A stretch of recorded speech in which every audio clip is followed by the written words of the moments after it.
بسم اللہ الرحمن 3364 بسم اللہ بسم اللہ الرحمن الرحیم قال ابن عباس قال النبی صلی اللہ علیہ وسلم فألف ذلك اسماعیل وهي تحب الانثى فنزلوا وارسلوا الى اهلهم فنزلوا معهم جی چلیں پورا پیراگراف مکمل کریں. حتى اذا كان بها اهل ابيات منهم وشب الغلام وتعلم العربية منهم وانفسهم وعجبهم حين شب فلما ادرك زوجوا امرأة منهم وماتت ام اسماعیل. یہاں تک حدیث ہوئی تھی کہ حضرت ہاجرہ نے فرمایا لا حق لکم فی الماء، تم لوگ یہاں ٹھہر جاؤ لیکن پانی میں تمہارا حق نہیں ہے.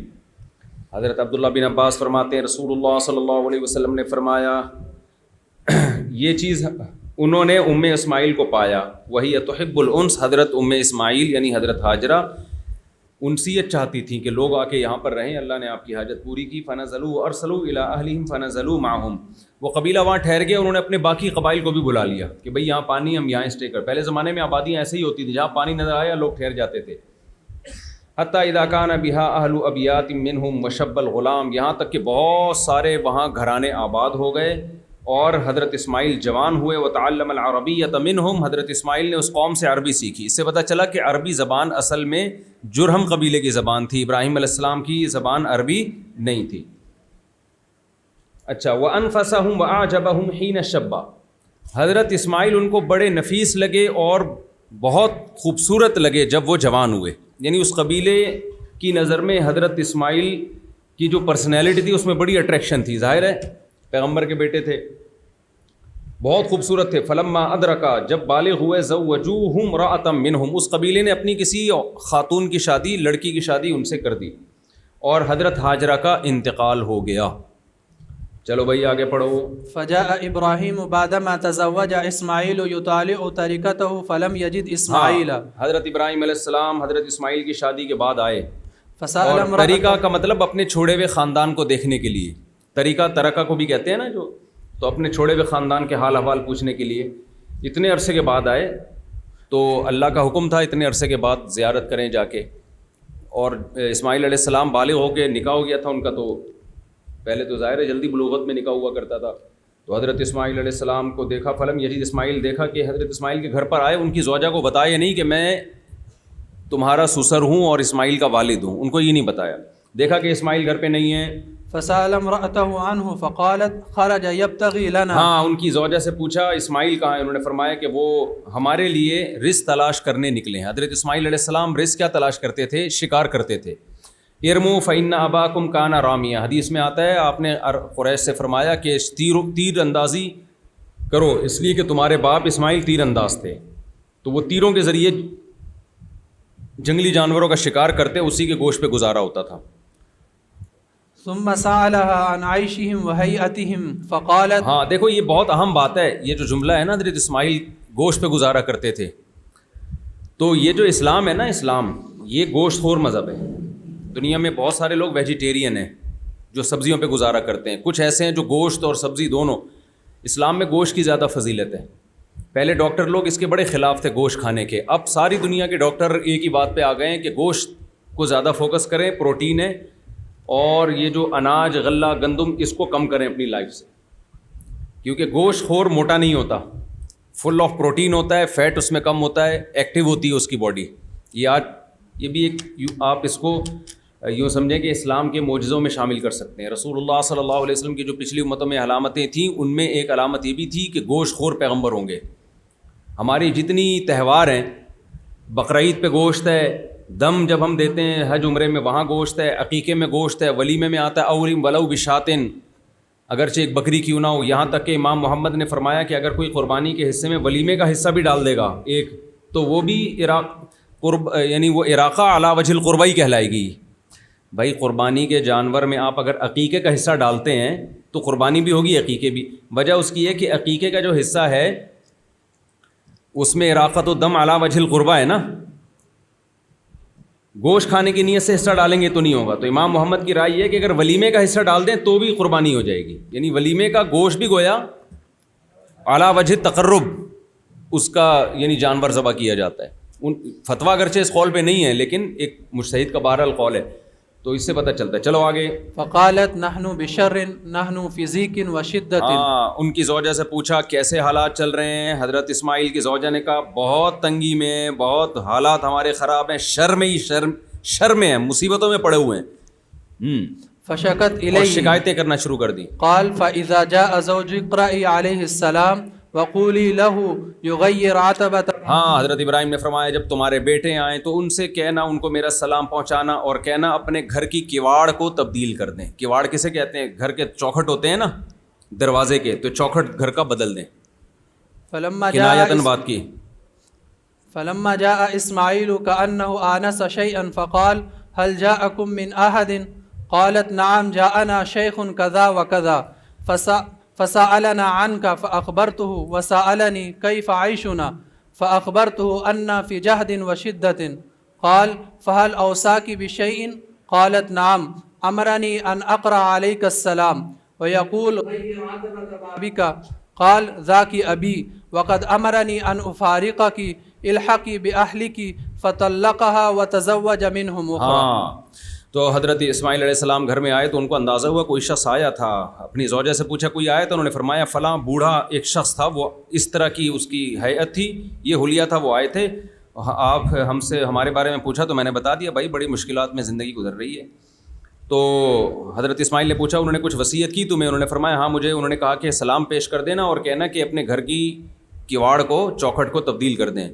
تو حضرت اسماعیل نے فرمایا یہ میرے والد تھے، مجھے حکم دیا ہے کہ میں تم سے جدا ہو جاؤں. الحقی باہلی کی، اپنے گھر والوں کے پاس چلی جا، اور ان کو طلاق دے دی اور دوسری شادی کی. سمجھتے ہو؟ حضرت اسماعیل ابراہیم علیہ السلام کو اندازہ تھا کہ یقین تھا کہ میرا بیٹا گھر والوں کے حقوق میں کوتاہی نہیں کر سکتا. وہ تو ذبیح اللہ ہے نا، اللہ کا پیغمبر ہے، پیغمبر گھر والوں کے حقوق میں کیسے کوتاہی کر سکتے ہیں؟ تو یہ جو بیوی شکایتیں کر رہی ہے نا، اس کا مطلب یہ ناشکری ہے. ناشکری ہے. پھر آگے اولاد ہوگی، حضرت اسماعیل کی اولاد میں اللہ پیغمبر پیدا کرے گا نسل میں، تو اگر ابھی سے ہی نسل خراب ہو گئی، جو ناشکری عورت ہوتی ہے وہ اپنے بچوں کو بھی شوہر کے خلاف کر دیتی ہے کہ تمہارے باپ نے ہمیں دیا کیا ہے آج تک. بچے بھی باپ کے خلاف ہوتے ہیں. تو اس ابراہیم علیہ السلام نے یہ مناسب سمجھا کہ اس سے علیحدگی ہو جانی چاہیے. چلیں. فلبث عنهم إبراهيم ما شاء الله ثم أتاهم بعد فلم يجده ودخل على امرأته فسأل عنه فقالت خرج يبتغي لنا. قال كيف أنتم؟ وسأل عن عيشهم وهيئتهم فقالت نحن بخير وسعة وأثنت على الله. چلیں دوبارہ کچھ دن کے بعد ابراہیم علیہ السلام آئے اور پوچھا کہ بھائی ان کی زوجہ سے پوچھا کیا حالات ہیں. انہوں نے فرمایا ماشاء اللہ بڑے مزے کی زندگی گزر رہی ہے، بہت ہمارا خیال کرتے ہیں. حضرت ابراہیم نے کہا کہ جب وہ تمہارے شوہر آئیں ان کو میرا سلام کہنا اور کہنا کہ اپنے گھر کی چوکھٹ کو باقی رکھیں. سبحان اللہ، کتنی بڑی فائدے میں رہ گئی ان کی زوجہ ویا اسماعیل علیہ السلام. چلیں. وَأَثْنَتْ عَلَى اللَّهِ. ہاں، اور پھر انہوں نے اللہ کی تعریف بھی کی ان کی زوجہ نے. پھر حضرت ابراہیم نے پوچھا آپ کا کھانا کیا ہے، کھاتے کیا ہو؟ قال ما طعامكم. قالت اللحم. ہم سے اگر کوئی پوچھتا آپ لوگ کیا کھاتے ہو، ہم جواب میں کہتے ہیں روٹی کھاتے ہیں، پراٹھے کھاتے ہیں، لوبیا کھاتے ہیں، کڑی پکتی ہے، دال کھاتے ہیں، جمعرات کو کالی دال، فلانے کو پیلی دال، نیلی دال، سرائی کی دال اور بھنڈی، سب چیزیں کھاتے ہیں. لیکن جب ان کی زوجہ سے پوچھا حضرت ابراہیم نے آپ لوگ کیا کھاتے ہو، فرمایا اللحم، ہم گوشت پہ گزارا کرتے ہیں اور پانی پہ. تو یہ اسماعیل علیہ السلام کی فضیلت تھی، بس گوشت. قال فما شرابکم، پیتے کیا ہو؟ قالت الماء، فرمایا پانی پیتے ہیں. عربوں کا گزارا گوشت، کھجور، پانی، ان تین چیزوں پر تھا. تو آپ تین چیزوں پہ اکتفا کر کے دیکھو، بہترین خاندانی صحت ہو جائے گی. گوشت، کھجور، پانی، بس.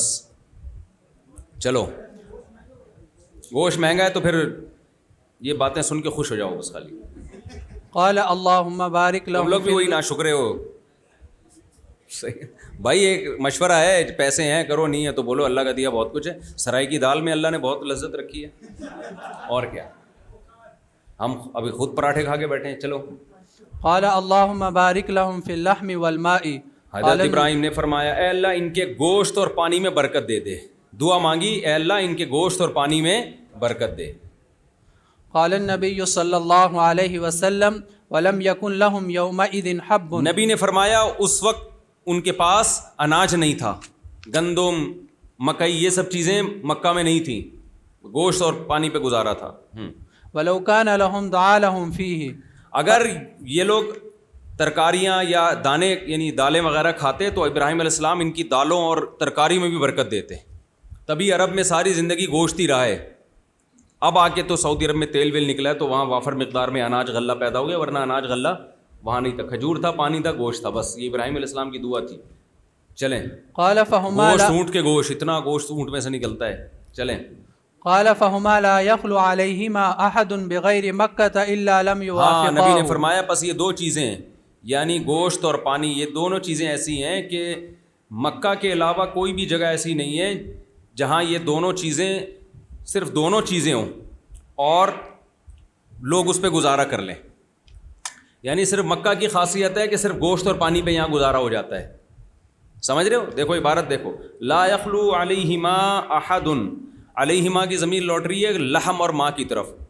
کوئی بھی شخص ایسا نہیں ہے بغیر مکہ تھا, مکہ کے علاوہ, کہ جو ان دونوں, یہ دونوں چیزیں, دونوں چیزوں پر خلوت اختیار کرے, یعنی تنہائی اختیار کرے, صرف اکتفا کرے ان دونوں چیزوں پر. الا لم یوافقاہ, مگر یہ کہ وہ یہ دونوں چیزیں اس کو موافق نہیں آئیں گی.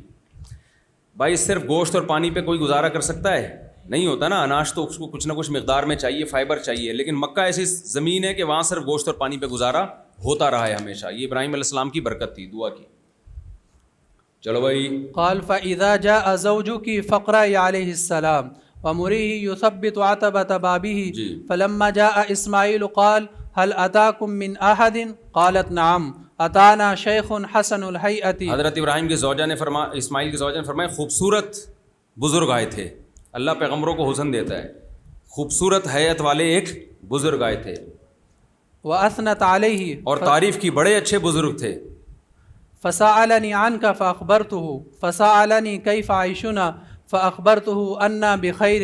قال فأوصاك بشيء؟ قالت نعم ويقرأ عليك السلام ويأمرك أن تثبت عتبة بابك.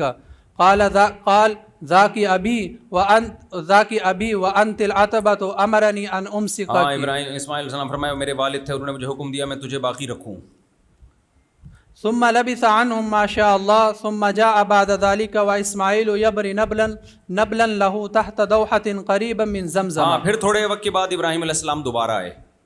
پھر دیکھا پھر اسماعیل علیہ السلام کی تلاش میں نکلے اور دیکھا کہ اسماعیل علیہ السلام اپنے تیر کو تیز کر رہے ہیں تیر اندازی کے لیے. ایک درخت تھا اس کے نیچے جو زمزم کا چشمے کے قریب, وہاں اسماعیل علیہ السلام تیر کو تیز کر رہے تھے شکار کے لیے. فلما رآه قام إليه فصنع كما يصنع الوالد بالولد والولد بالوالد. کھڑے ہو گئے اور جیسے بیٹا باپ کا احترام کرتا ہے اس طرح سے جو اس کے جذبات ہوتے ہیں, جو اس وقت کتنے عرصے کے بعد ملاقات ہو رہی ہے نا, تو ان کا اکرام کیا. چلیں. ثم قال يا إسماعيل إن الله أمرني بأمر.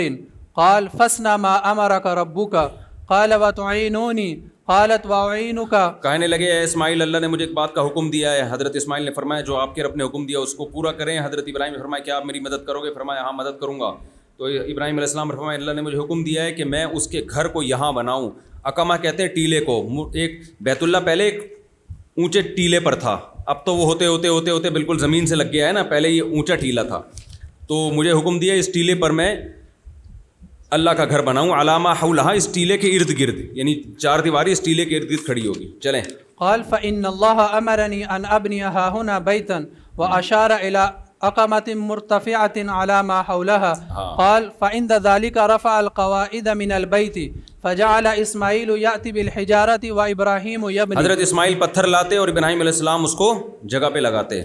حتى إذا ارتفع البناء جاء بهذا الحجر فوضعه له فقام عليه وهو يبني. جب عمارت بلند ہو گئی تو اس پتھر کے پاس ہے جو مقام ابراہیم ہے نا جہاں رکھا ہوا ہے, اس پتھر کے پاس آئے اور اس کو اس جگہ پہ رکھا اوپر چڑھنے کے لیے. جو جہاں پتھر رکھا ہوا ہے نا یہاں پتھر رکھ کے اوپر چڑھنے کے لیے. جی. وإسماعيل يناوله الحجارة وهما يقولان ربنا تقبل منا إنك أنت السميع العليم. قال فجعلا يبنيان حتى يدورا حول البيت. حضرت اسماعیل پتھر پکڑاتے جاتے, ابراہیم علیہ السلام رکھتے جاتے اور اس طرح بیت اللہ کے ارد گھومتے جاتے, ایک ایک پتھر رکھ کے نا چاروں طرف سے بناتے جاتے. وهما يقولان ربنا تقبل منا إنك أنت السميع سبحان العليم. اللہ. چلیں بھائی اگلی حدیث کا یہی ہے, صرف تو اس کے ترجمے کی ضرورت نہیں ہے, عبارت پڑھیں, ٹھیک ہے نا, حدیث اسپیڈ کے نمبر ساتھ. 3365. یہی حدیث ہے تھوڑے سے الفاظ کی تبدیلی کے ساتھ. چلیں.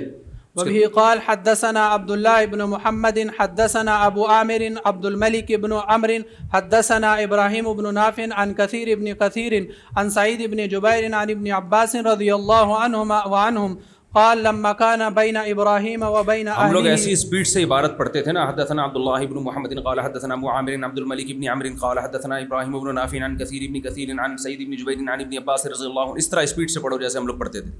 قال لما كان بين إبراهيم وبين أهله ما كان خرج بإسماعيل وأم إسماعيل. اعراب والی کتابیں بعد میں دریافت ہوئی, ہمارے زمانے میں اعراب نہیں تھے, بغیر اعراب کے ٹنادن ایسے سند پڑھتے تھے ہم لوگ. سپیڈ سے پڑھو, سپیڈ سے. وأم إسماعيل ومعهم شنة فيها ماء فجعلت أم إسماعيل تشرب من الشنة فيدر لبنها على سبيها حتى قدم مكة فوضعها تحت دوحة ثم رجع إبراهيم إلى أهله فاتبعته أم إسماعيل حتى لما بلغوا قضاء نادته من ورائي يا إبراهيم إلى ما تتركنا قال إلى الله. قالت رضيت بالله. قال فرجعت فجعلت تشرب من الشنة ويدر لبنها على سبيها حتى لما فني الماء قالت لو ذهبت فنظرت لعلي أحس أحدا. قال فذهبت فصعدت الصفا فنظرت ونظرت هل تحس أحدا فلم تحس أحدا. فلما بلغت تحسني تحس فلم تحس مجزوم ہے نا, مجزوم. فلم تحس أحدا. فلما بلغت الوادي سعت أتت المروة وفعلت ذلك أشواتا. ثم قالت لو ذهبت فنظرت ما فعل تعني السبية. فذهبت فنظرت فإذا هو على أهله كأنه ينشغل للموت, یعنی ایسا لگ رہا تھا جیسے بچہ موت کے لیے تڑپ رہا ہے. فلم تقرها نفسها فقالت لو ذهبت فنظرت لعلي أحس أحدا. فذهبت فصعدت الصفا فنظرت ونظرت فلم تحس أحدا حتى أتم السبع. ثم قال لو ذهبت فنظرت ما فعل فإذا هي بصوت فقالت أغث إن كان عندك خير. فإذا جبرائيل قال فقال بعقبه قال هكذا. کے بعد جب با ہے نا قال به تو اس کا معنی اشارہ کرنا ہوتا ہے. قال کا صلہ جب با آتا ہے تو اس کا معنی قول کرنا بھی ہوتا ہے کہ فیصلہ کرنا, قال به, ٹھیک ہے نا, اور اس کا معنی اشارہ کرنا بھی ہوتا ہے. وغمض بعقبه على الأرض. قال فانبثق الماء فدهشت أم إسماعيل فجعلت تحفر. قال فقال أبو القاسم صلى الله عليه وسلم لو تركته كان الماء ظاهرا.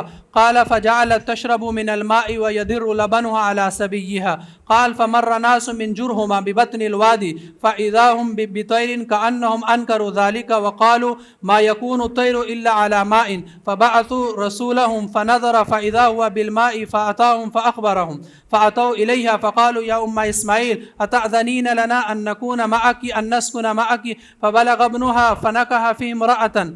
قال ثم إنه بدا لإبراهيم فقال لأهله إني مطلع تركتي. قال فجاء فسلم فقال أين إسماعيل. فقالت امرأته ذهب يصيد. قال قولي له إذا جاء غير عتبة بيتك. فلما جاء أخبرته فقال أنت ذاك فاذهبي إلى أهلك. ثم إنه بدا لإبراهيم فقال لأهله إني مطلع طريقتي. فجاء فقال أين إسماعيل. فقالت امرأته ذهب يصيد. فقالت ألا تنزلوا فتطعم وتشرب. فقال وما طعامكم وما شرابكم. قال طعامنا اللحم وشرابنا الماء. قال اللهم بارك لهم في طعامهم وشرابهم. قال فقال أبو القاسم صلى الله عليه وسلم بركة بدعوة إبراهيم صلى الله عليه وسلم. قال ثم إنه بدا لإبراهيم فقال لأهله إني مطلع تركتي. فجاء فوافق إسماعيل من وراء زمزم يصلح نبلا له. فقال يا إسماعيل إن ربك أمرني أن أبني له بيتا. قال أطع ربك. قال إنه قد أمرني أن تعينني عليه قال إذن أفعل أو كما قال فقام فجعل إبراهيم يبني وإسماعيل يناوله الحجارة ويقولان ربنا تقبل منا إنك أنت السميع العليم قال حتى ارتفع البناء وضعف الشيخ على نقل الحجارة فقام على حجر المقام فجعل يناوله الحجارة ويقولان ربنا تقبل منا إنك أنت السميع العليم. حدیث نمبر 3366 سے پتہ چلتا ہے کہ نیک کام کرتے ہوئے بھی اللہ سے قبولیت کی دعا مانگنی چاہیے. بیت اللہ کی تعمیر سے بڑا کون سا عمل ہو سکتا ہے؟ پھر دعا مانگ رہے ہیں ابراہیم علیہ السلام. چلیں حدیث نمبر 3366. وبه قال حدثنا موسى بن إسماعيل قال حدثنا عبد الواحد قال حدثنا الأعمش قال حدثنا إبراهيم التيمي عن أبيه قال سمعت أبا ذر قال قلت يا رسول الله أي مسجد وضع في الأرض أولا قال المسجد الحرام أول قال المسجد الحرام قلت ثم أي قال المسجد الأقصى قلت كم كان بينهما قال 40 سنة ثم أينما أدركتك الصلاة بعد فصلي فإن الفضل فيه. حضرت ابو ذر رضی اللہ عنہ سے روایت ہے میں نے عرض کیا یا رسول اللہ سب سے پہلی زمین پہ کون سی مسجد بنائی گئی ہے؟ آپ نے فرمایا مسجد حرام. جس سے پتہ چلتا ہے آدم علیہ السلام سے پہلے بھی ابراہیم علیہ السلام سے پہلے بھی بنائی گئی ہے. تو ایک قول یہ ہے کہ آدم علیہ السلام نے اس کی پہلے بنیاد رکھی تھی مگر اس کے نشانات مٹ گئے تھے. پھر پوچھا میں نے یا رسول اللہ مسجد حرام کے بعد کون سی مسجد بنی؟ فرمایا المسجد الاقصی. قلت کم کان بینہما ان کے درمیان فاصلہ کتنا تھا؟ آپ نے فرمایا 40 سال کا. پھر آپ نے فرمایا جہاں بھی تم نماز کو پالو پڑھ لو. فإن الفضل فیہ فضیلت اسی میں ہے کہ نماز کا ٹائم آ جائے تو نماز پڑھ لو. ایسا نہ ہو مسجد کے انتظار میں نماز قضا کر دو تم. چلیں حدیث نمبر 3367 یعنی ہمارے لیے پوری زمین کو مسجد بنا دیا گیا ہے. وبه قال حدثنا عبد الله بن مسلمة عن مالك عن عمرو بن أبي عمرو مولى المطلب عن أنس بن مالك رضي الله عنه وعنهم أن رسول الله صلى الله عليه وسلم طلع له أحد فقال هذا جبل يحبنا ونحبه اللهم إن إبراهيم حرم مكة وإني أحرم ما بين لابتيها. ورواه عبد الله بن زيد عن النبي صلى الله عليه وسلم. حضرت انس بن مالک رضی اللہ عنہ فرماتے ہیں رسول اللہ صلی اللہ علیہ وسلم کے لیے احد پہاڑ ظاہر ہوا. آپ سفر سے واپس آ رہے تھے نا تو دور سے آتے ہیں تو اپنے علاقے کے پہاڑ اور نشانیاں ظاہر ہوتی ہیں. تو جیسے ہی احد پہاڑ ظاہر ہوا آپ نے فرمایا یہ ایک پہاڑ ہے جو ہم سے محبت کرتا ہے اور ہم اس سے محبت کرتے ہیں. یہ حدیث احد پہاڑ جہاں سے شروع ہوتا ہے نا وہاں مدینہ میں اب بھی لگی ہوئی ہے. احد جبل یحبنا ونحبہ. پھر آپ نے فرمایا اے اللہ ابراہیم نے مکہ کو محترم بنایا یعنی حرم بنایا. وإنی احرم ما بین لابتیہا میں مدینہ کے دونوں کناروں کو حرم والا بناتا ہوں. مدینہ کے دونوں کناروں کو حرم والا بنانا سے کیا مراد ہے؟ کیا مدینہ بھی حرم میں داخل ہے؟ تو تینوں ائمہ کے نزدیک مدینہ بھی حرم میں داخل ہے تبھی حرمین کہا جاتا ہے نا. لیکن امام ابو حنیفہ کے نزدیک اس کو مجازن حرم کہا گیا ہے. سمجھتے ہو؟ امام ابو حنیفہ کے نزدیک مدینہ کو مجازن احترام میں حرم کہا گیا ہے ورنہ حقیقی حرم صرف بیت اللہ ہی ہے. امام شافعی رحمہ اللہ اس حدیث کی بنیاد پر شروع میں اس کے قائل تھے کہ وہی پابندیاں حرم کی مدینہ میں بھی ہوں گی جو مکہ میں تھیں. لیکن بعد میں جب اسلاف کا عمل اس کے خلاف دیکھا کہ مدینہ میں کوئی بھی احرام پہن کے نہیں جاتا اور مدینہ میں کوئی بھی دم کا قائل نہیں ہے اور یہ ان سب چیزوں کا, تو امام شافعی نے بھی اپنے قول سے رجوع کیا. چلے حدیث نمبر 33. تو ابھی جو ہم کہتے ہیں نا حرمین مدینہ کو بھی اور مکہ کو بھی یا مسجد نبوی کو بھی, تو حرمین کہتے ہیں وہ مجازن کہا جاتا ہے مدینہ کو احترام کی وجہ سے ورنہ اصل حرم کیا ہے؟ اب بعض لوگ اس پہ امام حنیفہ پہ بڑا طنز کرتے ہیں کہ گویا معاذ اللہ ان کو مدینہ سے محبت نہیں ہے. بھائی امام حنیفہ کی بات بالکل لاجک کے مطابق ہے. اگر وہ اس معنی میں حرم ہوتا اس حدیث ہی کی بیس پہ آپ دیکھ لو کہ نبی نے اس کو حرم قرار دیا صرف احتراماً آپ صلی اللہ علیہ وسلم نے ورنہ اگر وہ اس جیسا حرم بن جاتا تو وہاں کی گھاس کاٹنا بھی حرام ہوتا مدینہ کی, وہاں بھی دم واجب ہوتا, وہاں بھی شکار کرنا, تمام پابندیاں ہوتی کہ نہیں ہوتی. تو یہ بالکل ایک مشاہدے کے خلاف ایک لاجک کے خلاف بات ہے. تو امام صاحب نے وہی بات کی ہے جو شریعت سے ثابت ہے اسلاف سے ثابت ہے. چلیں حدیث نمبر 3368 وبه قال حدثنا عبد الله بن يوسف اخبرنا مالك عن ابن شهاب عن سالم بن عبد الله ان اچھا میرا مزاج ایسا ہے کہ مسجد نبوی کو میری ایک ٹوٹی پھوٹی ناقص رائے ہے کہ مسجد نبوی کہنا چاہیے اور حقیقی معنی میں حرم کا اطلاق اس پہ کرنا چاہیے مسجد حرام پہ. لوگ جیسے مسجد نبی بھی جا رہے ہوتے ہیں تو کہتے ہیں ہم حرم شریف جا رہے ہیں، تو ٹھیک ہے جائز تو ہے، لیکن اس کی مثال ایسے جیسے حدیث میں آتا ہے نا، شہید جو پیٹ کے درد سے ہلاک ہو جائے وہ بھی شہید ہے، جو سمندر میں ڈوب کے ہلاک ہو جائے وہ بھی شہید ہے. ان سب کو ظاہر ہے اللہ کی رحمت میں توسع دیتے ہوئے شہید کہا گیا ہے، لیکن اصل شہید تو وہی ہے نا جو میدان جنگ میں اللہ کی راہ میں لڑتا ہوا مارا جائے. اب ہو یہ رہا ہے کہ ہمارے ہاں ہر حادثے میں مرنے والے کے نام کے ساتھ شہید لکھا ہوتا ہے. اس کا نقصان یہ ہوتا ہے کہ اس سے جو وہ اوریجنل شہید ہے نا، جو میدان جنگ میں جس کے نام کے ساتھ ہمیشہ کے لیے لوگ شہید لکھ دیتے ہیں، جیسے عزیز بھٹی شہید، اور یہ جو ہمارے نشان حیدر والے یا افغانستان میں جو شہید ہوئے یا جو بھی ہمارے بڑے بڑے شہداء ہیں، ان کے نام کے ساتھ پہلے جب بھی مولانا اسماعیل شہید رحمۃ اللہ علیہ، تو شہید کے لفظ نا ان کے لیے ایک اعزاز تھا. فوراً دماغ جاتا تھا بھائی یہ طبعی موت نہیں مرے بلکہ یہ میدان جنگ میں لڑتے ہوئے شہید ہوئے. اب ہم نے ہر حادثاتی موت میں انتقال کرنے والے عالم کے ساتھ شہید لکھنا شروع کر دیا ہے. اس سے میدان جنگ والے شہید کی ویلیو کم ہو رہی ہے. جیسے ہمارے جامعہ کے استاد ہیں نا مفتی عامر، بہت نیک استاد تھے، میرے کلاس فیلو تھے، بہت اچھے ان کی زندگی گزری، حادثے میں انتقال ہو گیا. تو جامعہ میں جب بھی ان کا نام لیا جاتا ہے مفتی عامر شہید رحمۃ اللہ علیہ، کہ میں نہیں کہتا مفتی عامر شہید، میں کہتا ہوں مولانا مفتی عامر، اللہ ان کی عمر میں برکت دے، عمر تو بیچارہ شہید انتقال ہو گیا، رحمہ اللہ تعالی. وجہ اس کی ہے کہ یہ شہید کا لفظ اگر آپ اتنا کامن کر دیں گے تو جو اوریجنل شہید ہے پتہ ہی نہیں چلے گا کہ فیوچر میں جب آپ کسی کے نام کے ساتھ شہید لگائیں گے تو پتہ ہی نہیں چلے گا کہ یہ میدان جنگ والا ہے، یہ حادثاتی موت والے ہیں. نہیں آ رہی بات میرا خیال ہے. تو اس لیے مسجد نبوی کے ساتھ حرم کہنا ٹھیک تو ہے، لیکن حرم کا لفظ سے جو متبادر ہوتا ہے نا وہ مسجد حرام ہوتی ہے. تو ایک میری ناقص رائے ہے، اختلاف ہو سکتا ہے اس میں، تو میں یہی کہتا ہوں مسجد نبوی میں حاضری. اور مسجد نبوی کا لفظ کیا کم فضیلت ہے مسجد نبوی کے لیے بھائی؟ مسجد نبوی کا مطلب وہ مسجد جو پیغمبر صلی اللہ علیہ وسلم کی ہے، یہ شرف کوئی کم تھوڑی ہے کہ مسجد نبوی کے لیے، سمجھتے ہو؟ چلو چلیں وقت ہو گیا ہے، پھر یہ آگے کل پڑھیں گے. یہ کہہ رہے ہیں حقیقی شہداء اب کم ہو گئے ہیں، تو اس شہادت کے نام کو باقی رکھنے کے لیے ہر ایک کے ساتھ لگا دیں، اس سے اس شہادت کا نام باقی رہنے رہا، ویلیو کم ہو جائے گی اس شہادت کی. اور ایسا کم ہے، اب ایسا نہیں ہے کہ حقیقی شہداء کم ہو گئے ہیں، ابھی بھی شہید ہول سیل کے حساب سے ہیں. علماء تو آئے دن شہید ہوتے رہتے ہیں، پاکستان میں تو شہادت ایسے ہول سیل کے حساب سے چل رہی ہے. تو ابھی بھی ہوتے ہیں، مفتی عتیق الرحمان شہید ہوئے تھے، مولانا اسلم شیخوپوری شہید ہوئے تھے نا، مولانا اسلم شیخوپوری رحمۃ اللہ علیہ شہید ہوئے، مفتی عتیق الرحمان شہید ہوئے، مفتی نظام الدین شہید ہوئے. آپ کو علماء کی شہادتوں کے آپ لسٹ پیش کرو تو ختم نہیں ہوگی. نہیں جہاد میں نہیں، دیکھو جہاد مراد نہیں ہے میرے، جو بھی حق کی خاطر شہید ہوا، جو علماء ٹارگٹ کلنگ میں شہید ہوئے ہیں تو وہ حق کی خاطر ہی شہید ہوئے ہیں نا. مولانا علی شیر حیدری ہو گئے، حق نواز جنگوی ہو گئے، تو یہ سارے کوئی بھی حق بیان کرتے ہوئے اگر کوئی شہید ہوا ہے تو یہ شہادت میں یہ اسی شہادت میں ہے. میدان جنگ کا مطلب میرا یہ نہیں ہے کہ میدان جنگ ہی میں لڑتا ہوا شہید ہو، یہاں بھی ہوا لیکن عالم ہونے کی وجہ سے ہوا، حق بیان کرنے کی وجہ سے ہوا. یا کوئی صحافی بھی اگر شہید ہوتا ہے حق بیان کرنے کی وجہ سے، وہ بھی اسی شہادت میں داخل ہے. نہیں وہ تو ایکسیڈنٹ ہوا تھا نا، حادثاتی نہیں مارا نہیں گیا تھا. وہ تھے بڑے، اللہ ان کو وہاں درجات بلند کرے. بہت سارے شہیدوں سے امید ہے ان کا درجہ اوپر ہوگا، وہ بہت نیک ماشاءاللہ زندگی وقف کی ہوئی تھی انہوں نے.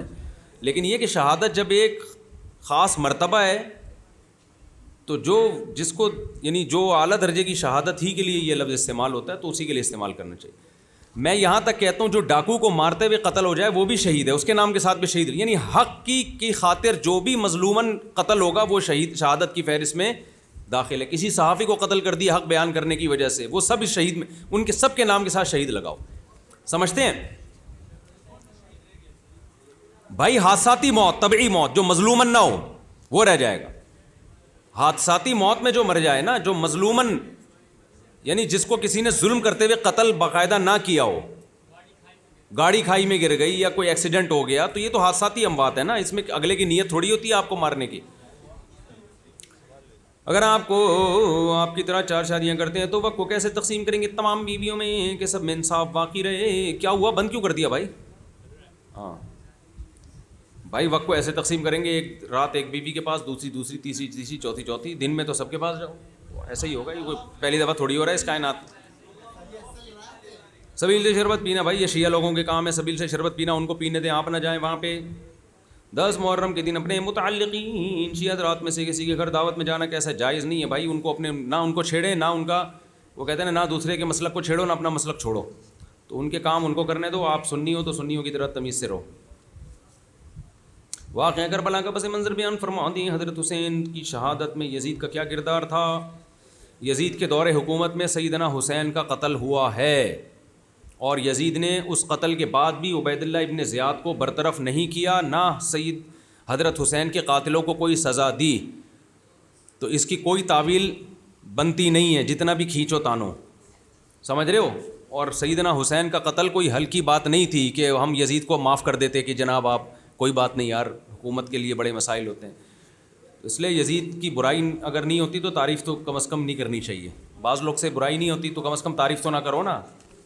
کل حضرت حسین نے پکڑ لیا قیامت کے دن کہ آج کے دور حکومت میں کوئی کام ہوتا ہے تو تم حکومت کو برا بھلا کہتے ہو، اس سے بڑا تاریخ میں کوئی بدترین ظلم ہو سکتا ہے کہ اہل بیت کی ایک پوری جماعت کو کربلا کے میدان میں شہید کر دیا گیا، پوری ایک جماعت کو، اور صرف ہٹ دھرمی اور ضد کی بیس پہ، جبکہ حضرت حسین رضی اللہ تعالیٰ عنہ اس کے لیے بھی تیار تھے واپس جانے کے لیے، کوئی وہ خلیفہ سے لڑنے کے لیے تھوڑی آئے تھے، امیر سے لڑنے کے لیے تھوڑی آئے تھے۔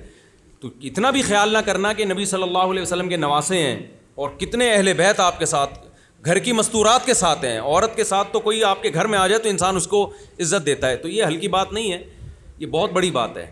تو اس لیے یزید کی تعریفیں نہ کیا کرو بیٹھ کے۔ بعض لوگ ہمارے نا کچھ ضرورت سے زیادہ لبرل بننے کی کوشش کرتے ہیں، ان کی عادت ہوتی ہے کہ وہ بات کرو جو دوسرے نہیں کر رہے، اس سے انسان مشہور ہو جاتا ہے، کیونکہ لعنت تو سب بھیج رہے ہیں نا، تو یار ہم رضی اللہ عنہ لگا کے دیکھیں کیا ہوتا ہے، اس سے وہ مشہور ہو جاتے ہیں۔ استاد جی بعض لوگ کہتے ہیں کہ اس فرسودہ طاغوتی نظام میں ووٹ ڈالنا دراصل نظام کو سپورٹ کرنا ہے، بالکل فضول سی بات ہے۔ طاغوتی نظام میں ووٹ ڈالنا نظام کو سپورٹ کرنا نہیں ہے، کیونکہ نظام کو سپورٹ کرنا جب ہوتا کہ جب نظام آپ کی سپورٹ پہ قائم ہوتا، سمجھ رہے ہو نا؟ ایک جنازہ ہے جس کو 100 لوگ ویسے ہی کندھا دے رہے ہیں، آپ کندھا نہ دینے سے سوائے اس کے کہ بدنام ہو رہے ہو اور جنازے کو ٹھکانے تک پہنچانے کا اجر سے محروم ہو رہے ہو۔ اب آپ کہیں میں ایک جنازے کو سپورٹ نہیں کر سکتا، لوگ کہیں گے تیرے سپورٹ کرنے سے سپورٹ نہیں ہو رہی، 20 لوگ پہلے سے موجود ہیں۔ تو اب آپ اگر سپورٹ نہ کرنے سے جمہوری نظام ختم ہو جاتا اور خلافت کا نظام قائم ہو جاتا تو سبحان اللہ ہم کہتے ہیں سپورٹ نہ کریں۔ تو آپ کے ووٹ نہ دینے سے یہ ہوگا کہ جس کو آپ نسبتاً بہتر سمجھتے ہو اس کے مخالفت میں ایک ووٹ بڑھ جائے گا، اور سارے دیندار، یہ جتنے بھی لبرل سیاسی جماعتیں یہ چاہتی ہیں کہ تمام کے تمام مذہبی جماعتیں، سیاسی جماعتیں، جتنے بھی نیک لوگ ہیں وہ جمہوری نظام کو سپورٹ نہ کریں اور ووٹ بالکل بھی نہ دیں، تاکہ بھاری اکثریت سے ہم جیتیں اور پھر ہم ان کے مدرسوں کی ایسی کی تیسی کر دیں۔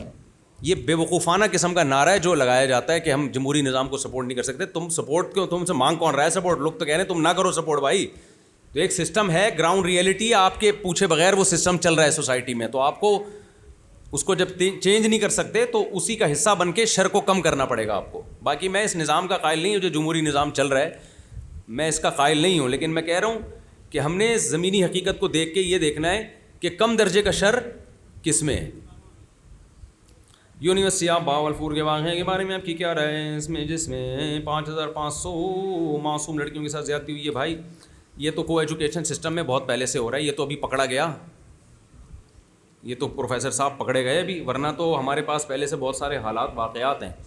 جب کو ایجوکیشن سسٹم ہوگا تو یہ بدماشیاں ہوں گی، تو یہ اس کو تو قرار واقعی سزا ملنی چاہیے، لیکن یہ کہ یہ آپ لوگ آواز اٹھاؤ اس پہ کہ یار نظام تعلیم مخلوط نہیں ہونا چاہیے۔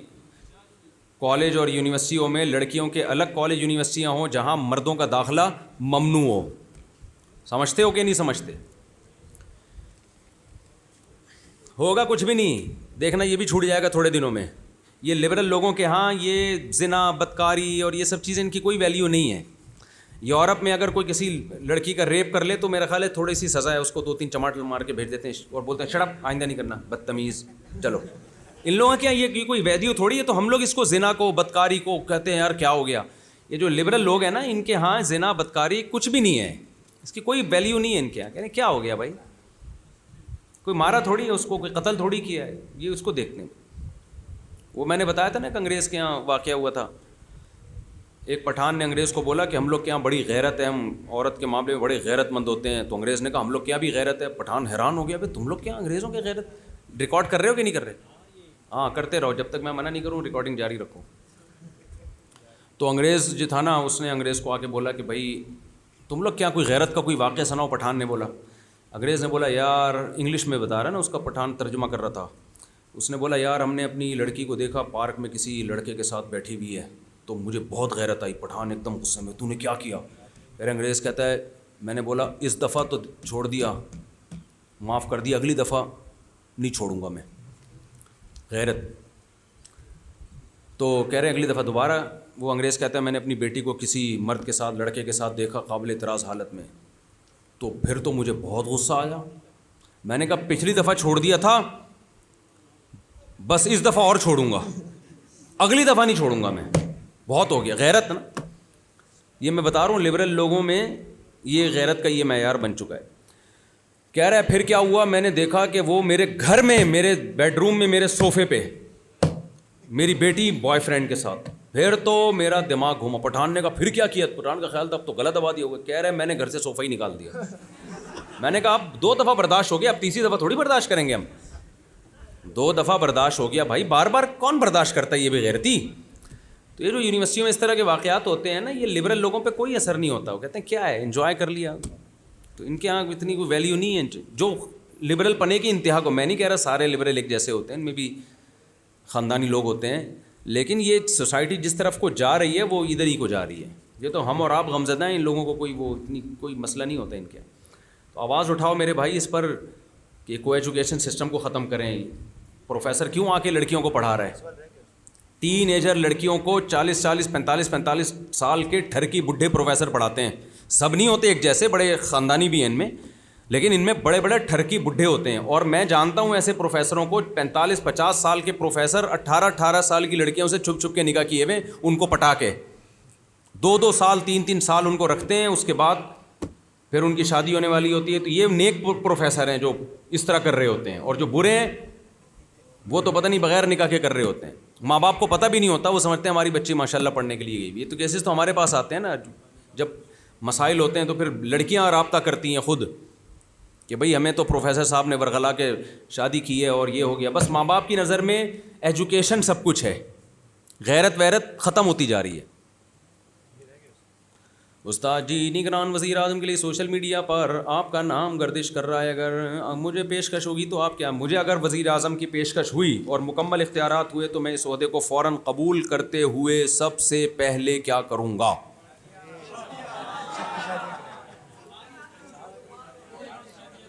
سب سے پہلے میں کروں گا مزاروں کا خاتمہ. سب سے پہلے کیا کروں گا؟ مذہب عاملوں کی دکانیں بند, تعویذ گنڈوں کا, چاہے دیوبندی ہو, چاہے بریلوی ہو, چاہے اہل حدیث ہو, چاہے بزرگ کا خلیفہ ہو, پابندی ہوگی. آئندہ کسی نے جن بھگانے کی کوشش کی تو دیکھو ہم کیا ہوتا ہے. عاملوں کا جتنی, چاہے سارے تعویذ گنڈوں کی دکانیں بند کروں گا میں. مزار حدیث میں آتا ہے نا, صحیح مسلم کی حدیث ہے, نبی صلی اللہ علیہ وسلم نے حضرت علی کو بھیجا کہ ایک بالش سے اونچی قبر کو گرا دو اور کوئی پکی قبر نہ رہے. کوئی پکی قبر نہیں رہے گی کیونکہ بیسک تو اسلام کی توحید ہے نا, وہی نہیں ہے تو پھر کیا فائدہ. دوسرے نمبر پہ عاملوں کی دکانیں ساری بند, پابندی ہوگی. جیسے سعودی عرب میں پابندی ہے, وہاں روحانی ٹوپی ڈرامے نہیں چلتے. آپ کتنے بڑے خلیفے ہو, آپ بیٹھ جاؤ نا ٹھیک ٹھکانہ کھول کے, پولیس آئے گی اٹھا کے لے جائے گی, بولے کہ چل وہاں جا کے کرنا. یہ پاکستان انڈیا کے کام ہے, یہ روحانی بیوقوف, یہاں کوئی بیوقوف نہیں بنتا. لیکن عربوں کو پاکستانیوں نے دبا کے بیوقوف بنانا شروع کر دیا. یہاں سے باقاعدہ عامل جا رہے ہیں جھاڑ پھونک کرنے کے لیے عربوں کی, ان کو بیوقوف بنا دیا ہے, چھپ چھپ کے جاتے ہیں, غیر قانونی. تیسرے نمبر پہ میں یہ وہ شادیوں والا کو ایجوکیشن سسٹم ختم کروں گا, اور جتنے مالدار ہیں ان پر لازم ہوگا کہ 4 بیویاں رکھیں وہ. اور جتنے کنوارے چھڑے چھاٹ ہیں خلافت عثمانیہ میں, جیسے جب بھی کوئی کنوارا نکاح کرتا تھا اس کو خلافت عثمانیہ میں آسان قسطوں پہ لون دیا جاتا تھا یا مدد کی جاتی تھی. تو نکاح کو ہم پروموٹ کریں گے, نکاح کو ہم پروموٹ کریں گے کہ جو چھڑا کرنا چاہتا ہے تو جو ہے وہ وغیرہ وغیرہ. اچھا, اس میں یہ ہوگا کہ جب سب 4 شادیاں کریں گے, لڑکیاں مارکیٹ سے کیا ہو جائیں گی, شارٹ ہو جائیں گی. تو جو چھڑے چھاٹ کو ایک بھی نہیں مل رہی وہ کیا کرے گا؟ پھر تو نہیں ملیں گی, بہت سے کنوارے چھڑے چھاٹ ہوں گے. تو پھر ہم ان کو باہر امریکہ بھیجیں گے انگریز لڑکیوں سے شادیوں کے لیے, جاپان سے. بھائی ہم دوسرے ملکوں سے مذاکرات کریں گے کہ بھائی ہمارے یہاں مالداروں نے 4 رکھ لیے ہیں، یہ بیچارے غریب لوگ بیٹھے ہوئے، ان کو ایک بھی نہیں مل رہی، تو پھر جاپان سے کنٹینر بھر کے آئے گا، بیویاں امپورٹ ہوں گی وہاں سے، ٹھیک ہے نا، تو چینگ پونگ پھر چانچی یہ چائنیز سے اس طرح کی چیز آئے گی، کیونکہ ان کو اچھے شوہر نہیں مل رہے، ان کے یہاں یہ بڑا مسئلہ ہے، ان لوگوں کے یہاں بھی مسئلہ ہے، گورا شادی ودی تھوڑی کرتا ہے، تو وہاں جو بھی پھر دھڑا دھڑ اسلام سے، پھر سارے گورے کمارے رہ جائیں گے، پھر اسپیڈ نسل کس کی بڑھے گی؟ ہماری نسل بڑھے گی۔ پھر غوری آیا، وہ خادم حسین رضوی نے کہا تھا نا کوئی قرضہ مانگے گا تو انہوں نے کہا میزائل آیا اور IMF کو ہم سود نہیں دیں گے، یہ ایسی پیکیج ہے خواب و خیالوں کی باتیں ہیں، نہ ہم وزیر اعظم بنیں گے، نہ تم کم بختوں کی کبھی شادی ہوگی۔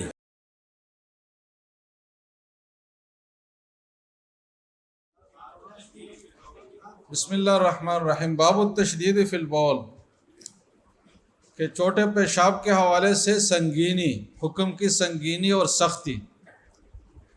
تو چھوٹے پیشاب کے بارے میں آدمی ذرا بے احتیاطی کا شکار ہو سکتے ہیں 2 وجہ سے۔ ایک وجہ تو یہ ہے کہ وہ اگر کپڑے جسم پر لگ جائے تو لگنے میں ایسا نہیں لگتا کہ کوئی بہت بڑی گندی چیز لگ گئی، کیونکہ فوراً غائب بھی ہو جاتا ہے، کوئی زیادہ بدبو اور یہ چیزیں بھی نہیں ہوتی، تو آدمی اس کے بارے میں اتنا حساس نہیں ہوتا جیسے کہ بڑے پیشاب کے بارے میں ہوتا ہے مثلا۔ اور دوسری بات ہے کہ اس سے بچنا تھوڑا مشکل بھی ہے، کیونکہ آپ نے ایسی جگہ پیشاب کر لی کہ زمین سخت ہے تو اس کی چینٹے اڑیں گے آپ کے اوپر۔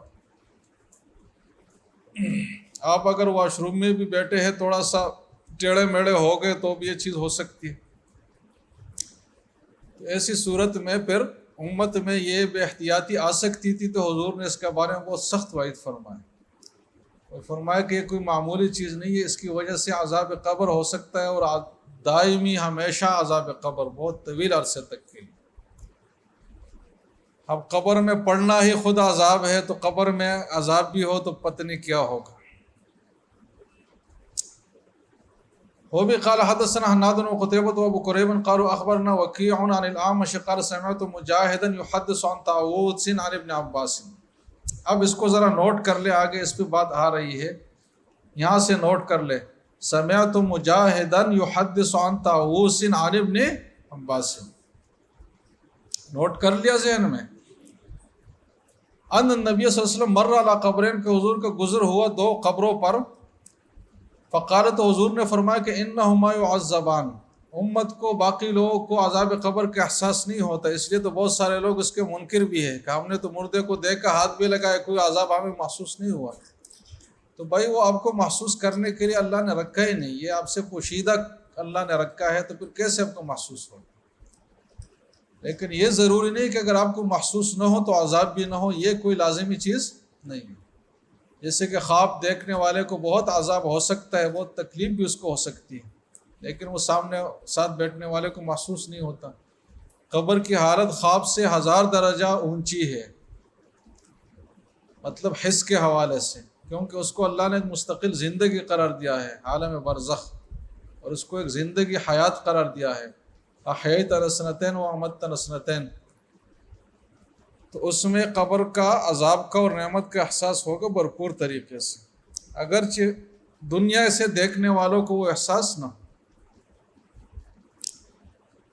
تو حضور نے فرمایا کہ انہما یعذبان وما یعذبان فی کبیر، کبیر مانا پر مشقت کام، کہ کوئی مشکل کام میں عذاب میں نہیں پھنسے ہوئے، کہ کوئی بہت مشکل کام تھا جس سے یہ بچ نہیں سکتے تھے اور بہت مجبورت تھے یہ اس کے کرنے کے لیے، بلکہ ایک ایسے کام میں یہ مبتلا عذاب ہے جو کہ بہت آسان تھا اس سے بچنا، لیکن خود صرف بے احتیاطی اور غفلت کی وجہ سے اس سے بچے نہیں۔ تو ہمیں اپنی زندگی کے ہر لمحے پر اس جملے پر سوچنا چاہیے کہ وما یعذبان فی کبیر۔ ہم اگر بازار میں جا رہے ہو بد نظری سے، ہم آسانی سے بچ سکتے ہیں، کل ہمیں اگر اس کی وجہ سے عذاب ہو رہا ہو، یہ جملہ ہمارے بارے میں بھی بولا جائے گا۔ اور بھی اس طرح کے بہت سارے گناہ ہیں جو ہم بہت آسانی سے کرتے ہیں اور آسانی سے اس سے بچ بھی سکتے ہیں۔ تو اللہ کے نوٹس سے کوئی چیز غائب نہیں ہو سکتی، یہ بات ذہن میں چاہیے۔ 2 باتوں کا استحضار رہے نا، اللہ کرے کہ مجھے بھی ہمیشہ رہے، آپ کو بھی رہے، تو آدمی گناہوں سے آسانی سے بچ سکتا ہے۔ ایک اللہ کے علم محیط کا استحضار کہ اللہ کو ہر چیز کا ہر لمحے مکمل علم، اور دوسرا آخرت پر یقین کہ آخرت میں جانا ہے اللہ کے سامنے، اور فمن یعمل مثقال ذرۃ خیرا یرہ اور مثقال ذرۃ شر یرہ، اس کا سامنا ہم نے کرنا ہے۔ تو آج کل جو ہم بہت زیادہ وہ ہے نا، ہمارے زندگی میں کوئی حس نہیں ہے، حرکت نہیں ہے، ہم اللہ کے حوالے سے کوئی جذبات دل میں نہیں رکھتے، رسول کے حوالے سے کوئی جذبات ہمارے دل میں پیدا نہیں ہوتے۔ ہمارا اگر 10 روپے کا نقصان ہو تو اس کو ہم فوراً دماغ کے گوشوں میں محسوس کرتے ہیں، اور ہمارا اگر بیٹے کو کچھ اونچ نیچ ہو جائے تو ہم دل کے گہرائیوں میں اس کو محسوس کرتے ہیں، لیکن اللہ سے اور رسول سے تعلق کو ہم نہیں محسوس کرتے اتنی گہرائیوں میں۔ یہ اوپر اوپر کی چیز ہوتی ہے۔ کیوں ہوتی ہے؟ اس لیے کہ یہ 2 چیزیں کم ہیں۔ تو بہرحال اما حاضرت فرمایا کہ ایک آدمی جو ہے فکان لا یستنزہ من بولہ، اپنے پیشاب سے بچنے کی کوشش نہیں کرتا تھا۔ واما حاضر، اور یہ جو دوسرا ہے فکان یمشی بالنمیمہ، وہ چغلیاں کہتا تھا، ایک آدمی کی منفی بات دوسرے کو پہنچاتا تھا کہ اس نے آپ کے بارے میں یہ منفی بات کیا، اور اس نے اگر اس کے بارے میں کوئی نیگیٹو بات کیا تو اس کو پہنچاتا تھا، اس کو نمیمہ کہا جاتا ہے۔ تو یہ انسانی تعلقات خراب کرنے کا ایک بہت بڑا ذریعہ ہے، کیونکہ چغل خور آدمی ہمیشہ ایک خیرخواہ کے روپ میں آپ کے سامنے آتا ہے کہ میں آپ کی خیرخواہی کر رہا ہوں، تو آپ کو اس سے بدگمان کرتا ہے، اس کو پھر آپ سے بدگمان کرتا ہے، پھر آپ دونوں کی دشمنی بن جاتی ہے۔ وہ دشمنی فوراً تو ظاہر نہیں ہوتی، لیکن دوسرے کسی وقت میں کسی اور طریقے سے وہ غصہ نکالا جاتا ہے، وہ بھی نکالتے ہیں، آپ بھی نکالتے ہیں، اس طریقے سے دشمنی بن جاتی ہے۔ تو فرمایا کہ دونوں چیزیں کوئی بچنے کے لیے مشکل چیزیں نہیں تھی، لیکن ان لوگوں نے زندگی میں اس سے کوئی بچاؤ اختیار نہیں کیا، لہٰذا ابھی قبر میں اس کی وجہ سے ان کو عذاب ہو رہا ہے۔ تو یہ ہے تشدید فی البول، کہ پیشاب کا معاملہ سنگین ہے، خطرناک ہے، حساس ہے، کوئی غفلت والا معاملہ نہیں ہے۔ وفی الباب عن زید بن ثابت و ابی بکر و ابی ہریرہ و ابی موسیٰ و عبد الرحمن بن حسن، ان سب حضرات کی روایات ہیں۔ قال ابو عیسیٰ ھذا حدیث حسن صحیح۔ اب دیکھو یہاں سے وہ بات ہے، وروى منصور ھذا الحدیث عن مجاہد عن ابن عباس ولم یذکر فیہ عن طاووس۔ تو کیا فرق ہوا اس کے اوپر والی روایت سے کہ مجاہد اور ابن عباس کے بیچ میں طاووس کا واسطہ ہے یا نہیں ہے؟ تو کس سند میں ہے اوپر جو ہم نے پڑھی ہے، اور کس میں نہیں ہے؟ منصور والے طریق میں نہیں ہے۔ اب اس میں ترجیح کس کو حاصل ہے؟ تو امام ترمذی فرماتے ہیں کہ جی وہ روایت العامش اصح، یہ جو عامش والی روایت ہے نا جو اوپر ہم نے پڑھی ہے، جس میں کس کا واسطہ ہے جناب؟ طاووس کا واسطہ ہے، تو وہ روایت کیا ہے جناب؟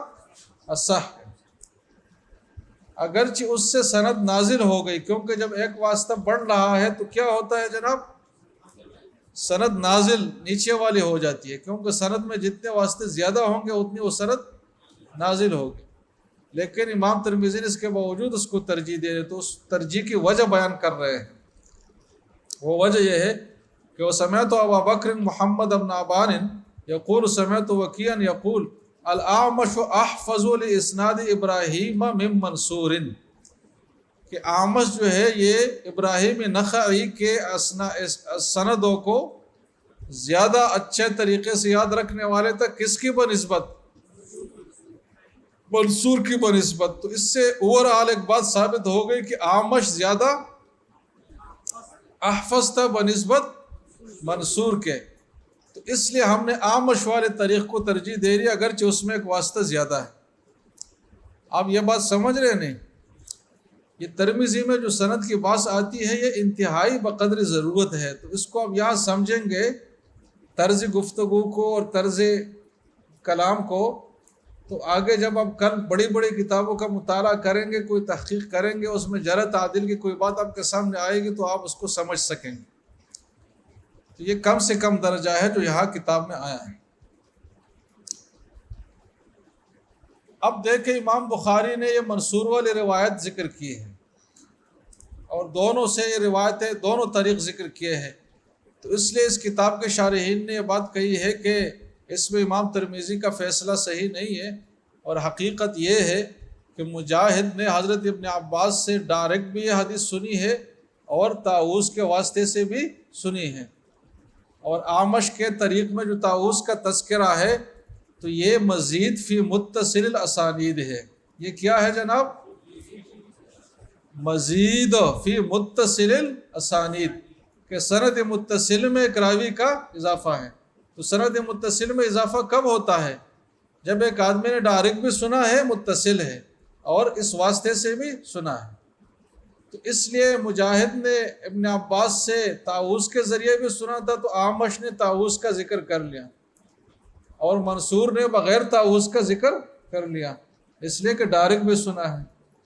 تو اس میں کوئی انقطاع والی بات نہیں ہے، بلکہ مزید فی متصل اسانید ہے، اور دونوں طریق صحیح ہے، دونوں صحیح ہے۔ اور امام ترمذی نے جو جملہ فرمایا ہے کہ اعمش کو ابراہیم نخعی کی سند زیادہ یاد تھی، تو اس سے یہ لازم نہیں آتا کہ اس کی سند زیادہ یاد تھی تو ہر ایک کی سند زیادہ یاد تھی، کیونکہ محدثین میں بعض ایسے گزرے ہیں کہ ایک خاص شاگرد کو ایک خاص استاد کی سند زیادہ اچھی یاد ہے، دوسروں کو اتنے اچھی یاد نہیں ہے۔ اس سے اوور آل ہم کوئی تبصرہ اخذ نہیں کر سکتے کہ اعمش بہرحال منصور سے راجح ہیں، کیونکہ منصور بھی کوئی معمولی آدمی نہیں ہے، منصور بن المعتمر۔ آپ یہ بات سمجھ رہے ہیں؟ نہیں، بات ہو گئی ختم۔ آگے کیا باب ہے جناب؟ ہاں، نزح بول الغلام قبل ان یطعم، کہ لڑکے کے چھوٹے پیشاب کے اوپر پانی کے چینٹے مارنا قبل اس کے کہ وہ باہر کی چیزیں کھانا شروع کرے۔ قبل ان یطعم کا مطلب ماں کے دودھ کے علاوہ کوئی چیز کھانا شروع کرے۔ تو یہ بہت عام مسئلہ ہے، بچے کا پیشاب ہو ہی جاتا ہے، مردوں پر بھی عورتوں پر بھی، تو اس کے پاک کرنے کیا طریقہ ہے، تو یہ ایک اہم مسئلہ ہے۔ تو اس حوالے سے ایک بات تو یہ ہے کہ بچے نے اگر باہر کی چیزیں کھانا شروع کی ہے نا، خواہ وہ لڑکا ہو یا لڑکی ہو، اور باہر کی چیزوں میں ڈبے کا دودھ بھی شامل ہے، اور گائے بھینس کا دودھ بھی شامل ہے، اور کھانا پینا بھی شامل ہے، تو پھر اس کا پیشاب ایسا ہی نجس ہے جیسے کہ بڑے آدمی کا ہے، اس میں کوئی فرق نہیں ہے۔ اس کو 3 بار دھویا جائے گا اور ہر بار نچوڑا بھی جائے گا، جیسے کہ بڑے آدمی کا دھویا جاتا ہے۔ لیکن اگر بچہ صرف ماں کا دودھ پیتا ہے، مطلب اکثر، کبھی کبھار اگر ڈبے کا بھی پیے تو چل جاتا ہے، اکثراً یا کلن وہ اگر ماں کا دودھ پیتا ہے اور پھر وہ پیشاب کرے تو اس کا حکم کیا ہے، تو اس میں فقہی اختلاف ہے۔ کیا ہے جناب؟ اس میں جو بڑے دو امام ہیں، امام مالک اور امام ابو حنیفہ، ان حضرات کی رائے یہ ہے کہ لڑکی کا پیشاب بھی نجس ہے، دھونا لازم ہے، اور لڑکے کا پیشاب بھی نجس ہے اور دھونا لازم ہے۔ البتہ تھوڑا سا فرق یہ ہے کہ امام مالک کے نزدیک لڑکے کا پیشاب ایسے ہی دھونا لازم ہے جیسے کہ بڑے کا، اور امام ابو حنیفہ نے تھوڑی سی تخفیف سے کام لیا ہے کہ اتنا دھونا کافی ہے کہ جہاں پیشاب لگا ہے ایک لکیر کی شکل میں، تو اس کے اوپر آپ پانی ڈال دیں کہ اوپر سے نیچے تک وہ پانی پہنچ جائے، اور ہلکا سا اس کو تھوڑا سا نچوڑ لے، بس اتنا کافی ہے۔ ایک بار پانی اس پہ بہایا جائے اور ہلکا ہلکا نچوڑ لیا جائے، غسل خفیف۔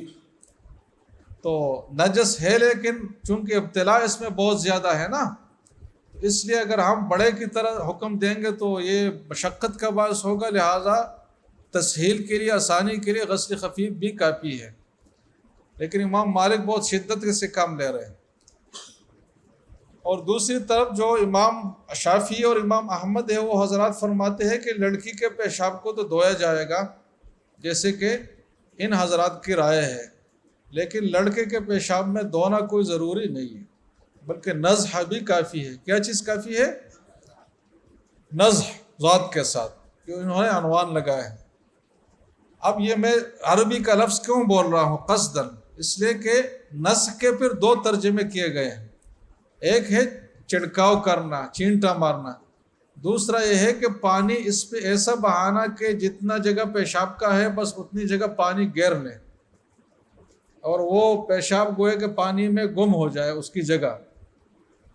تو نزح کا جو معنی ہے یہ دوسرا والا معنی یہاں مراد ہے، وہ صرف چینٹا مارنا مراد نہیں ہے۔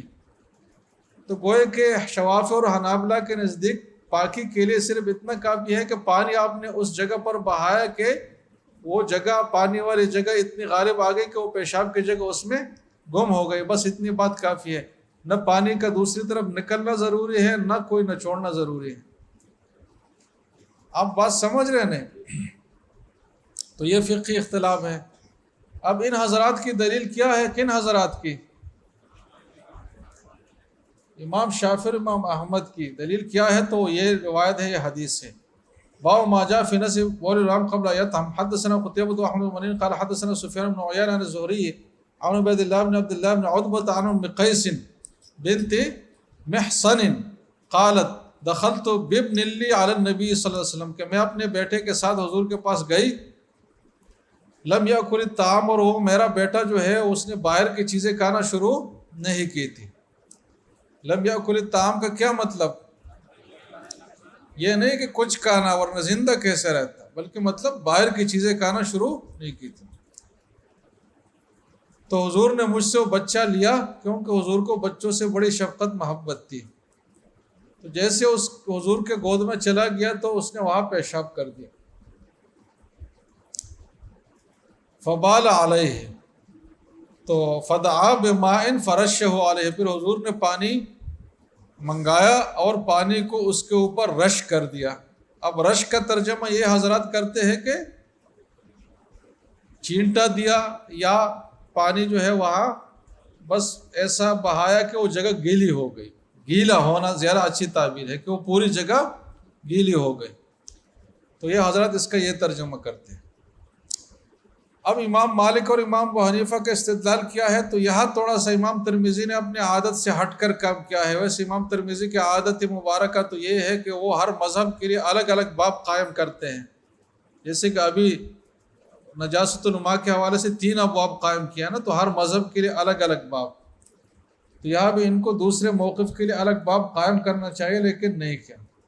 امام طحاوی نے اس پہ بڑی تفصیل سے بات کی، اور خلاصہ اس کا یہ ہے کہ بول الغلام کے حوالے سے جو احادیث آئی ہے تو اس میں 5 الفاظ آئے ہیں۔ ٹوٹل الفاظ جو آئے ہیں وہ کتنے ہیں جناب؟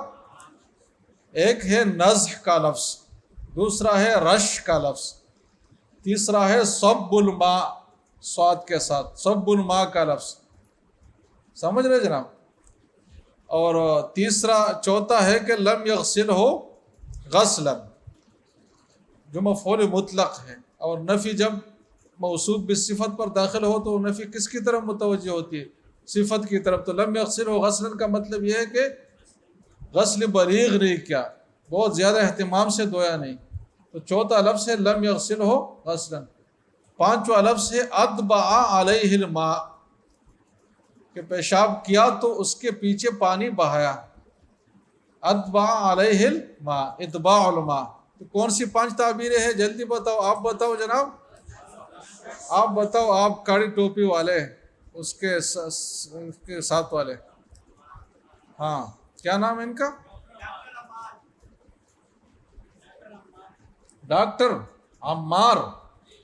ہاں تو ڈاکٹر صاحب، ایک نزح کا لفظ ہے، دوسرا رش کا لفظ ہے، تیسرا صب کا لفظ ہے، چوتھا ہے اتباع الماء، اور پانچواں ہے لم یغسل ہو غسلا۔ تو دیکھیں ان 5 میں سے 3 الفاظ تو غسل خفیف کے معنی میں صریح ہے۔ اتبع علیہ الماء کا مطلب یہ کہ ایک جانب سے پانی بہایا، دوسری جانب سے نکلا۔ لم یغسل ہو غسلا کا مطلب کہ غسل بلیغ نہیں کیا لیکن مطلق دھویا، سمجھ رہے جناب؟ اور صب علیہ الماء کا معنی بھی پانی اس کے اوپر بہایا۔ تو پانی جس چیز کے اوپر بہایا جائے تو وہ کیا ہوتا ہے؟ دھونا ہی ہوتا ہے نا۔ تو 3 الفاظ تو کلیئر ہے، کس معنی میں کلیئر ہے؟ غسل خفیف کے معنی میں۔ رہ گئے 2 لفظ، ایک رش کا لفظ جو یہاں لفظ حدیث میں آیا ہے، دوسرا نزح کا لفظ۔ تو ان 2 کے بارے میں حضرات فرماتے ہیں کہ ان کے معنی ٹھیک ہے، یہ بھی ہے جو آپ نے لیے ہے، لیکن نزح جو ہے غسل خفیف کے معنی میں بھی آیا ہے۔ جیسے کہ آگے مزی کے حوالے سے ہم ایک روایت پڑھیں گے، کس چیز کے حوالے سے؟ تو حضور نے اس پہ فرمایا ہے کہ انما یکفیک ان تاخذ کفا من ماء فتنزح علیہ۔ کیا حضور نے فرمایا؟ انما یکفیک ان تأخذ کفا من ماء فتنضحہ علیہ، کہ مزید جس جگہ پر رکھ کے لگے تو آپ کے لیے ایک ہتھیلی پانی لے کر اس جگہ کو غسل خفیف کے ساتھ دھونا کافی ہے۔ اب یہاں نزع کا معنی غسل ہی ہے، امام شافعی بھی اس کے ہی قائل ہے کہ یہاں غسل کا معنی نزع کا معنی دھونا ہے، اور امام شافعی اس بارے میں بہت سخت ہے۔ تو ہم کہتے ہیں کہ وہاں جب نزع کا معنی غسل خفیف ہے، ہلکا دھونا، تو یہاں بھی نزع کا معنی یہ ہے، تو نزع کا لفظ تو ہٹ گیا، حل ہو گیا۔ کون سا لفظ رہ گیا جلدی بتاؤ؟ رش کا لفظ۔ تو اس کا بھی ہم کہتے ہیں کہ یہ معنی بھی ہے جو آپ نے لیا ہے، لیکن وہ معنی بھی ہے جو ہم نے لیا ہے غسل خفیف، جیسے کہ حضرت عائشہ کی روایت ہے، آگے ہم پڑھیں گے منی کے حوالے سے، کہ منی اگر کپڑے پر لگ جائے تو حضور نے ان کو فرمایا کہ حطیہ ثم اقرصیہ بالماء ثم رشیہ ثم صلی فیہ۔ کیا فرمایا حضور نے؟ حطیہ ثم اقرصیہ بالماء ثم رشیہ ثم صلی فیہ، کہ اس کو پہلے جو ہے نا اس کو کرچ دو، پھر پانی لگا کر ناخن سے اس کو مطلب نرم کرو، اس کے بعد جو ہے ثم رشیہ، تو رشیہ کا مطلب پانی سے اس کو دھو لو تاکہ وہ ہٹ جائے، اور اس کے بعد اس کپڑے میں اب نماز پڑھو۔ تو وہاں رش بمانے غسل خفیف ہے۔ تو 5 الفاظ میں جب 3 الفاظ غسل خفیف کے معنی میں صریح تھے اور 2 الفاظ کے معنی میں بھی غسل خفیف شامل ہے، تو اب خود بتائیں کہ کون سا موقف راجح ہوا؟ امام مالک اور امام شافعی کا۔ اب یہ مجتہدین کا استدلال ہوتا ہے، لیکن اگر آپ دوسری جانب سے لیں گے تو امام شافعی کی بات آپ کو بڑی وزنی لگے گی۔ کیسے؟ امام شافعی فرماتے ہیں کہ ٹھیک ہے 5 الفاظ آئے ہیں، لیکن اس میں صعود ہے من الادنی الی الاعلی، تو جن احادیث میں غسل خفیف کا ذکر ہے تو اس میں اعلیٰ درجہ بیان ہوا ہے، تو ہم نے کب کہا ہے بھائی کہ دھونا ناجائز ہے؟ دھونا بھی جائز ہے، لیکن بات یہ کہ کافی کیا ہے؟ تو کافی یہ کم سے کم درجہ ہے، نزع اور رش کا درجہ۔ تو وہ اس طریقے سے استدلال کرتے، تو آپ بتائیں کہ اس کو آپ غلط کہہ سکتے ہیں؟ یہی ہوتا ہے اجتہادی اختلاف، کہ ایک کی بات آپ سنیں گے، آپ کہیں گے کہ یہی صحیح کہہ رہا ہے، لیکن جب دوسرے کی بات سنیں گے تو آپ کہیں گے کہ یہی صحیح کہہ رہا ہے۔ اور ایسا ہی ہونا چاہیے، کیونکہ اجتہادی اختلاف میں ہم کوئی کلیئر کٹ فیصلہ نہیں کر سکتے کہ یہ صحیح اور یہ غلط ہے، صرف ایک غالب گمان ہی قائم کر سکتے ہیں کہ ہم غالب گمان کے تحت فقہ حنفی کو درست سمجھتے ہیں، اور وہ حضرات غالب گمان کے تحت فقہ شافعی کو درست سمجھتے ہیں، باقی اصول میں سب فٹ ہے، یہ بھی درست ہے اور وہ بھی درست ہے۔ جیسے کہ آپ نے یہاں محسوس کر لیا کہ دونوں طریقے استدلال بہت ویلڈ قسم کے طریقے ہیں، اس میں کوئی بہت نہیں ہے، ایسا ہے نہیں ہے۔ قال ابو عیسیٰ وقول غیر واحد من اصحاب نبی صلی اللہ علیہ وسلم والتابعین وبعض مثل احمد و اسحاق، ان حضرات کی ہے، امام شافعی کا بھی ہے، قال ينضح بول الغلام ويغسل بول الجاریہ، کہ لڑکی کا پیشاب دھویا جائے گا۔ اس کی وجہ ہے کہ لڑکی کے پیشاب میں عفونت زیادہ ہے، تعفن زیادہ ہے، تو شریعت تو نظافت کا حکم بھی دیتی ہے نا، تو اس میں اگر ہلکا پانی اب ڈالیں گے تو تعفن کپڑے میں باقی رہے گا۔ لڑکے کے پیشاب میں اتنا تعفن نہیں ہوتا، چھوٹے پیشاب میں۔ اب ایسا کیوں ہے؟ تو یہ اللہ نے ایسا کر لیا ہے، یہ کوئی فضیلت کی دلیل نہیں ہے۔ قال ينضح بول الغلام ويغسل بول الجاریہ وهذا ما لم يطعم، یہ جب تک ہے جب تک باہر کی چیزیں کھانا شروع نہیں کی۔ فإذا طعم غسل جميعا، جب باہر کی چیزیں لے لی تو پھر یہ عام انسانوں کی طرح پھر جو بڑوں کا حکم ہے وہی ان کا بھی ہے۔ آپ بات سمجھے نہیں سمجھے؟ بس